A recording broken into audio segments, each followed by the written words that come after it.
Si on m'avait dit que j'aurais eu un rendez-vous au World Trade Center, croiser Anna Wintour et avoir rendez-vous chez Vogue il y a 3 mois, j'y aurais jamais cru. Et pourtant, c'est ce qui s'est passé lors de notre dernier séjour à New York. Franchement, cette ville, elle est dingue. Elle est vraiment magique. Trop dingue, trop magique. Petite story time, on va vous expliquer comment ça s'est déroulé. Je te laisse commencer. Ok, let's go. On est arrivé au mois d'avril. Et on savait bien sûr évidemment qu'il allait avoir le Met Gala. Avec le super thème Black Tailoring Super Fine, si je le dis bien correctement. Ouais, sachant qu'on est congolais, donc la sapologie c'est en nous.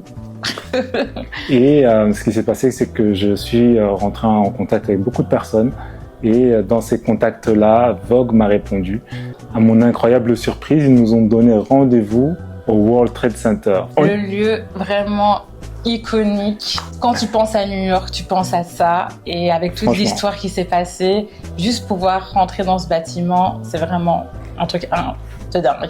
Justement, on est parti dans l'optique business, avoir des opportunités. Et juste de se dire qu'en 3 semaines sur place, tu peux rentrer dans les bureaux de Vogue, croiser Anna Wintour et être au World Trade Center. C'est vraiment la raison pour laquelle on a réellement voyagé. Et on s'attendait pas à une aussi grande opportunité. Et on pense vraiment que New York, c'est the place to be. Place to be. C'est ça qui est assez fou, en fait, c'est que il y a vraiment une différence de se dire que là-bas, tout est possible. Et ça l'a été vraiment pour nous. Des fois, dans le pays où tu as grandi, tu n'es pas forcément valorisé. Et aussi, en tant qu'entrepreneur créatif, moi aussi j'entreprends, on est dans la créativité, des métiers très artistiques.